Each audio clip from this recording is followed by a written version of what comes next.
Perhaps that was it, I kept thinking. Perhaps I was getting too old for this sort of jeesney I had been leading my brothers. I was 18 now, just gone. 18 was not a young age. At 18, old Wolfgang Amadeus had written concertos and symphonies and operas and oratorios and all that cow. No, not cow. Heavenly music. And there was old Felix in with his Midsummer Night's Dream overture. And there were others. And there was like this French poet set by old Benji Britt, who had done all his best poetry by the age of 15, oh my brothers. Arthur, his first name. 18 was not all that young an age then. But what was I going to do? Walking the dark, chill bastards of winter's streets after idioting off from this chai and coffee mesto, I kept visioning like visions, like these cartoons in the gazettas. There was your humble narrator, Alex, coming home from work to a good hot plate of dinner, and there was this pistol welcoming and greeting like loving. But I could not vidi her all that horror show, brothers. I could not think who it might be.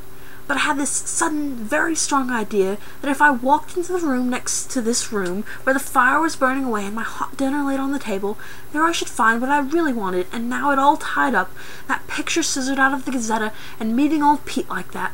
For in that other room was a cot, was laying, gurgling goo-goo-goo, my son. Yes, brothers, my son. And now I felt this bolshy big hollow inside my plot, feeling very surprised too at myself. I knew what was happening, oh my brothers. I was growing up. Yes, there it was. Youth must go, yes, but youth is only being in a way like it might be an animal. No, it is not just being an animal so much as being one of those malanky toys you vidi being sold in the streets, like little Cheloveks made of tin, and with a spring inside, and then winding a handle on the outside, and you wind it up, grr, grr, grr, and off it iddies like walking, oh my brothers, but it iddies in a straight line and bangs straight into things, bang, bang, and you cannot help what it is doing. Being young is like being one of those malanky machines. My son, when I had my son, I would explain to him all this when he was starry enough to understand, but then I knew he would not understand, or would not want to understand at all, and would do all the veshes I had done, yes, perhaps even killing some poor starry forella, surrounded by mewling cots and koshkas, and I would not really be able to stop him. And nor would he be able to stop his own son, brothers. And so it would iddy on to the end of the world, round and round, like some bolshy gigantic like Chelovik, like Bog himself, turning and turning and turning, and Vonnie Grasny Orange and his gigantic rookers.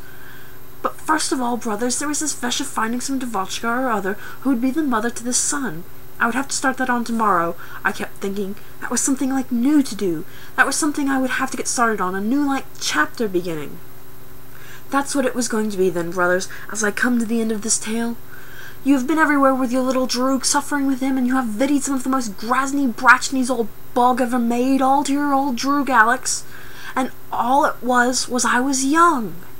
But now, as I end this story, brothers, I am not young, not no longer, oh no. Alex, like, groweth up, oh yes. But where I iddy now, my brothers, is all on my Oddinocky, where you cannot go. Tomorrow is all like sweet flowers and turning Vonnie earth and the stars and all Luna up there and your old Droog Alex on his Oddinocky seeking like a mate and all that cow. A terrible Grasny Vonnie word, really, all my brothers. And so farewell from your little Droog, and to all the others in this story profound shooms of lip music, and they can kiss my sharies. But you, oh my brothers, remember sometimes thy little Alex was. Amen. And all that cow.